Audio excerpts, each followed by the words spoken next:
Bill.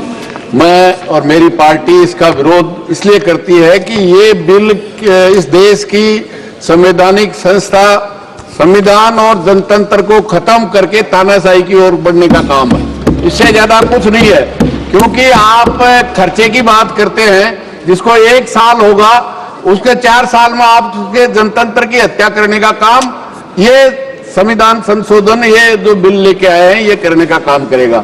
आइंदा भी निश्चित रूप से आप बताइए, लोकल बॉडी जो पंचायत और नगर पालिकाएं स्टेट गवर्नमेंट का है, उसको भी आप लेना चाहते हैं।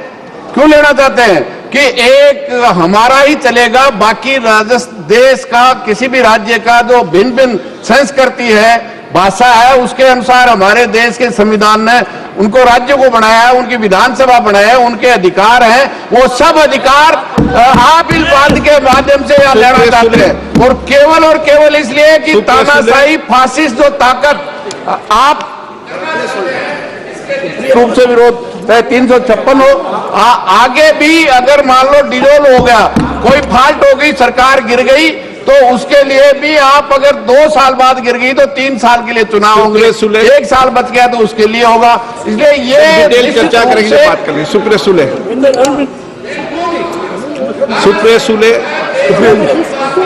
चर्चा कराई और आज 2 दिन बाद में उसी संविधान को तहस नहस करने के लिए बिल लेके आए हो। इसका पार्टी, हमारी पार्टी बिल्कुल विरोध करती है।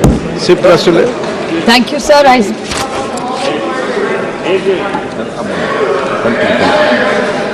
Sir, on behalf of the Nationalist Congress Party SP, I oppose the 129th Constitution Amendment Bill. Clearly, most of my colleagues have made the 3 most important points, that this is completely against federalism and the Constitution of India. The centre and the states have their own tenures and terms. So I think to mix the two is not fair, because the Article 356, because just last week, sir, we debated Article 356, and in the case of S.R. Bommai versus the Constitution of India, dissolving of assemblies was something which both sides have objected, and both sides have done it. So if we object to this, why are we giving this authority to the Election Commission to dissolve assemblies who are elected for 5 years? So I think to break away these tenures is completely objectionable, and India is a union of states. Central government cannot. Cooperative federalism is something which we are so proud of. So I request the Honorable the Government of India either to withdraw the bill or send it to a joint parliamentary committee, so we have a detailed discussion, and we'll be happy to support as long as it comes to a joint parliamentary committee. Thank you. संक्षिप्त में बोलना श्रीकांत जी, सब संक्षिप्त में बोलो भाई। धन्यवाद अध्यक्ष जी। आज मैं अपनी पार्टी दादा बैठे, आपको मिला नहीं इसलिए हमें भी आप वंचित मत कीजिए, बस एक्सप्रेस करना चाहते हैं हम भी। मैं आज अपनी पार्टी, माननीय अध्यक्ष जी, माननीय सदस्य बालू साहब ने कहा कि इसको जेपीसी को दे देना चाहिए।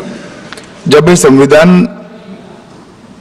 सुधार का विधेयक, संवैधानिक संशोधन जब कैबिनेट में चर्चा में आया, तब प्रधानमंत्री जी ने स्वयं मंशा व्यक्त करी थी कि इसको जेपीसी को देना चाहिए। इस पर विस्तृत चर्चा सभी स्तर पर होनी चाहिए। इसलिए मुझे लगता है कि इसमें सदन का ज्यादा समय जाया करे बगैर, अगर मंत्री जी कहते हैं कि इसको जेपीसी को सौंपने के लिए वो तैयार है, तो जेपीसी में सारी चर्चा होगी, और जब जेपीसी के रिपोर्ट के आधार पर कैबिनेट इसको पारित करेगी, तब भी फिर से चर्चा होनी है। तो मैं मानता हूं कि माननीय मंत्री जी अगर जेपीसी में रखने की इच्छा व्यक्त करते हैं, तो यहीं पर एक चीज समाप्त हो जाएगी। जो ये चर्चा हुई है, इसका जवाब देने के बाद जो नियम 74 है, जिसमें मैं एप्रोप्रिएट जो मोशन ला करके और जेपीसी के गठन का प्रस्ताव निश्चित रूप से करूंगा, निश्चित रूप से जेपीसी के गठन का प्रस्ताव करूंगा। रूल 74 के तहत जेपीसी के गठन का प्रस्ताव है और सरकार की इच्छा भी है। श्रीकांत शिंदे जी, संक्षिप्त में मैं सबको बोलने का मौका दूंगा, लेकिन 1-1 मिनट में अपनी बात करें, विषय पर समाप्त कर दे। आपके दल के लोगों ने डिटेल बोल दिया। श्रीकांत शिंदे जी, आज मैं अपनी पार्टी शिवसेना की तरफ से 129 कॉन्स्टिट्यूशन अमेंडमेंट बिल और यूनियन टेरिटरीज अमेंडमेंट बिल पर बोलने के लिए खड़ा हूं। मैं शिवसेना और हमारे नेता एकनाथ शिंदे जी की तरफ से इस बिल का पूरी तरीके से समर्थन करता हूं और आज यहां पर विपक्ष वाले 6 महीने से हर एक मुद्दे को असंवैधानिक बताने की कोशिश यहां पर कर रहे हैं। मुझे लगता है कि रिफॉर्म शब्द जब ये आता है तभी कांग्रेस को रिफॉर्म शब्द से ही एलर्जी यहां पर मुझे लगता है कि कांग्रेस को है। यहां पर सभी लोग संविधान की बात कर रहे हैं सर, हर एक व्यक्ति यहां पर उठकर संविधान समझा रहा है। मुझे लगता है मैं इनको याद दिलाना चाहूंगा कि 1975 में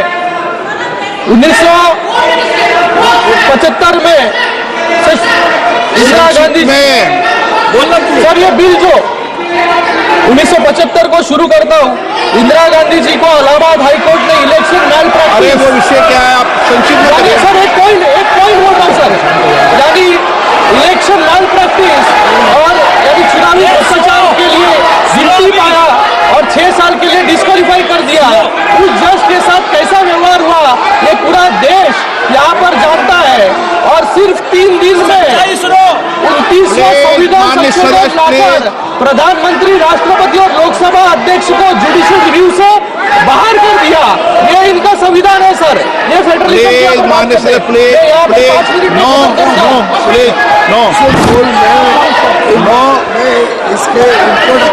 नो माननीय प्लीज। ये बिल क्यों जरूरी है ये 2 पॉइंट्स में समझाना चाहूंगा सर। समझ गए आप। N K Premchand ji, N K Premchand please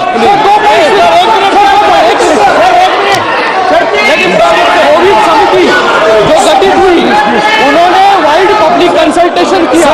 speaker sir 47 राजनीतिक दलों ने अपनी राय प्रस्तुत की। Speaker sir, thank you very much for affording me this opportunity to speak on the introduction of the bill. Hey, Nabaida, Premchand ji, Dharmendra ji, sir, N K Premchand ji. thank you very much, Mr. Speaker sir, for affording me this opportunity to oppose the introduction of the bill. Sir, please on behalf of my party, sir, on behalf of my party, एक second sir Covid समिति की report है, उन्होंने wide public consultation किया sir कि 47 राजनीतिक दलों ने अपनी राय प्रस्तुत की जिसमें 32 दलों ने वन नेशन वन इलेक्शन का समर्थन किया।